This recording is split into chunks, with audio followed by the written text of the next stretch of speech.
Everybody rubbishes Karabag. Match day 8 of the Champions League. 31 of the teams have got something to play for. There's only 5 that haven't. Shall we go through those first? Arsenal don't have anything to play for. They are guaranteed a top 2 place. The negative side of having nothing to play for is these 4 teams at the bottom. So Kairat Almaty, Villarreal, Slavia Prague, and Frankfurt have nothing to play for other than prize money. We're going to use UEFA's simulator so that we can see how the league is actually changing as we do it. Also, you're probably used to me showing my bias. In this situation, my team aren't involved. I'd probably have a little bit of a bias towards the English sides. Okay, so first match, PSG versus Newcastle. Now, obviously, they met a couple of seasons ago in the Champions League. There was a draw and the Newcastle 4-1 win. Paris Saint-Germain, certainly not as strong as they have been. I still expect them to win this one. Newcastle is struggling for firepower. So I fancy Paris Saint-Germain for a 3-1 win here. Now, Man City versus Galatasaray. If this was in Galatasaray, this might be a different question. But considering it's going to be at the Etihad and City really need this win, I think they're going to go all out for this one. And I'm going to go 3-0. I don't think Galatasaray even get a goal here. I think, who am I kidding? This is Man City's defence. Let's give Galatasaray a goal. Now, Liverpool, I keep backing them in the predictions in the Premier League, foolishly. So, Karabag are a defensively strong team.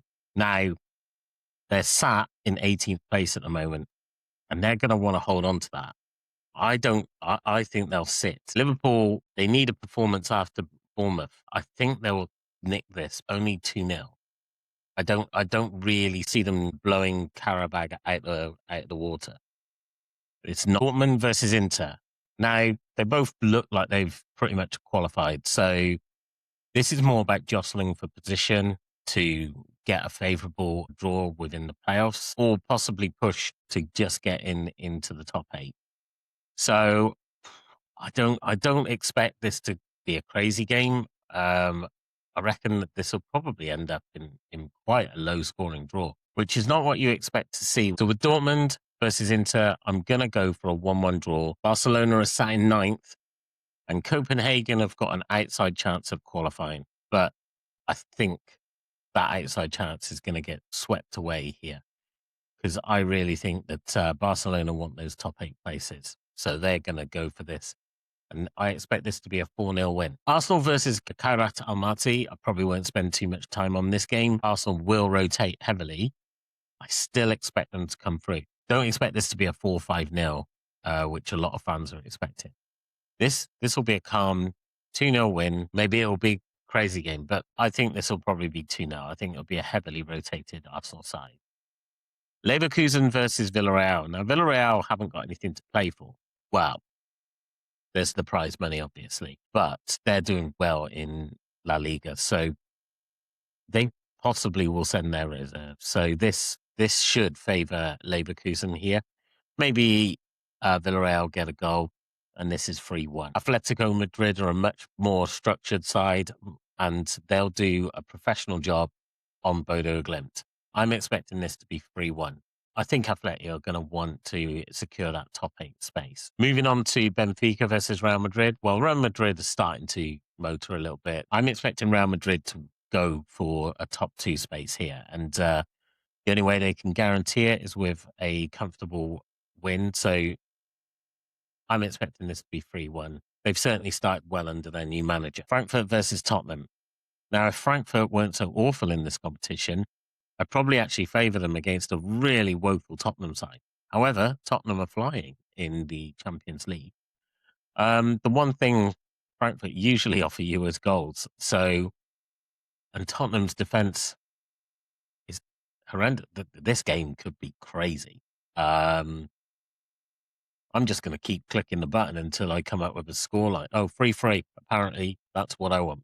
I wouldn't be surprised. To be honest, you pick anything here. Tottenham will want to win it more, or should want to win it more, because they've got a lot to play for, being they're in the top 8. Club Brugge versus Marseille. Well, the winner knows that they're probably guaranteed qualification. A draw could be jeopardy for both. So, to be honest, I expect this to be a bit more cagey than it could have been, and I'm going to go 1-1. I think this one might end up in a draw, which might not help either of them. I'm going to go for a 5-2 in this game. And if this comes off, you've got to hit a like on this video and a subscribe, because that would be a hell of a shout. Ajax versus Olympiacos. Now, Olympiacos are right on the edge of the danger zone, but Ajax have had a terrible season.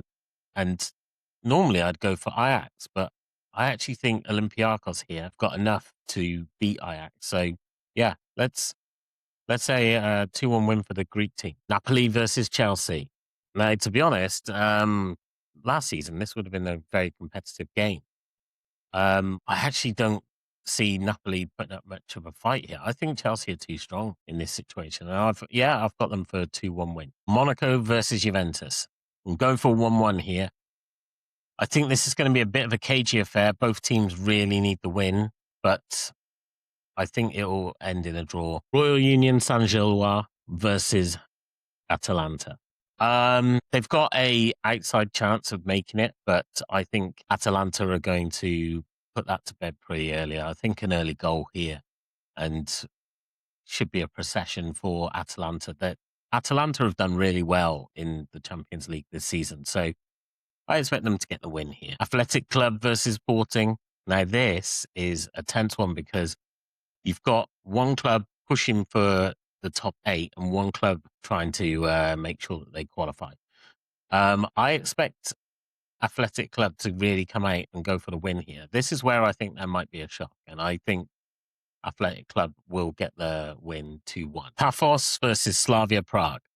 Now, who doesn't want to see Paphos get into the knockout stage? That would be brilliant. So, Slavia Prague got nothing to play for, and hopefully they don't just turn up on the last day and stop the hopes and dreams of the Paphos players. But I'm going to go for a Paphos 2-0 win here.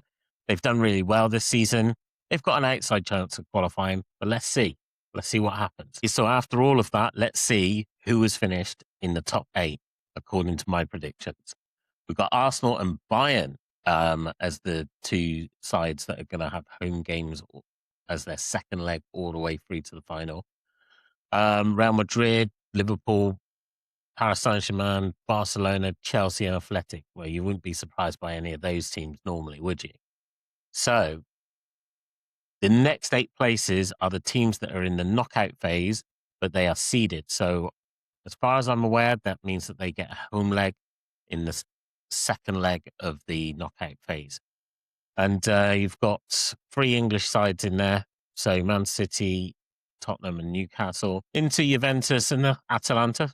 3 Italian teams as well then. So, and Sporting and Dortmund make up the rest of the seeded teams. Looking at the unseeded teams in the knockout phase, Paphos have made it, Karabag have made it, and there's some familiar names in there as well. So this should bring up some really interesting ties. And therefore, looking at the 8 teams that had something to play for, but didn't make it, you got PSV and Ajax. It's not a good season for Dutch football. Fika, Bodo Glimt, Copenhagen, Pali, that would be disappointing for them to fall out of there. They would expect to make the knockout stage.